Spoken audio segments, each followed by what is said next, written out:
Hey everybody, this is Father Brian, and I wanted to invite you to consider attending our Catechism classes that start up again this Sunday, April, what is it, 23rd. And they are from 3 to 3:30 p.m. in the fellowship hall.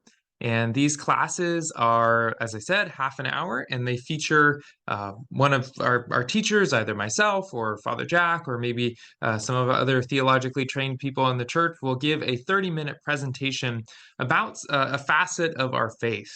And what we're doing in these courses is we're using our catechism, which has come out several years ago. It's called To Be a Christian, an Anglican Catechism.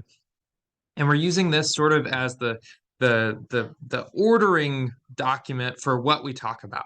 And so in the past, we've talked about the gospel. We talked about that in the fall, and then in the spring, we talked about how the creeds were made, and also how do we interpret and interact with Scripture. And then in this term, which will run from this Sunday, the 23rd, through early June, we are going to survey the Apostles' Creed. What are we saying about the nature of God when we recite the Apostles' Creed? So I invite you to come. This is for everybody. It's not for people who are preparing for a particular either confirmation or baptism or anything like that. It's for all of us to come, and that's because this idea of catechesis is an ongoing reality in every Christian's life.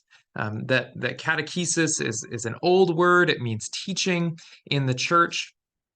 And the idea is that in order to grow in our love for God and our love for our neighbors, we need to continue to reach back into the tradition of the church, what has been passed on to us about the nature of God, the nature of reality, the nature of other people, so that we can continue to wrestle with it in our own present day.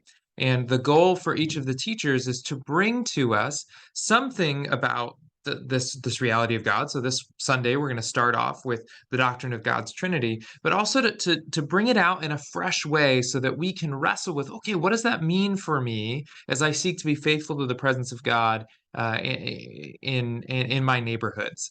And so the goal is not either, oh, this is only for beginners, or I just want to generate some egghead knowledge or anything like that. It's really to further our life before God, to shape us as disciples of Jesus, and to fuel the way that we seek to be present to Him every day in our lives, and the way that we can be agents of God's love in our workplaces, in our homes, in our neighborhoods, in our classrooms, all the places that God has us and is therefore inviting us to meet Him. So come out 3 to 3:30 p.m. on Sundays as we go through these different topics about the Apostles' Creed, and then we engage in some conversation afterward. I hope to see you there.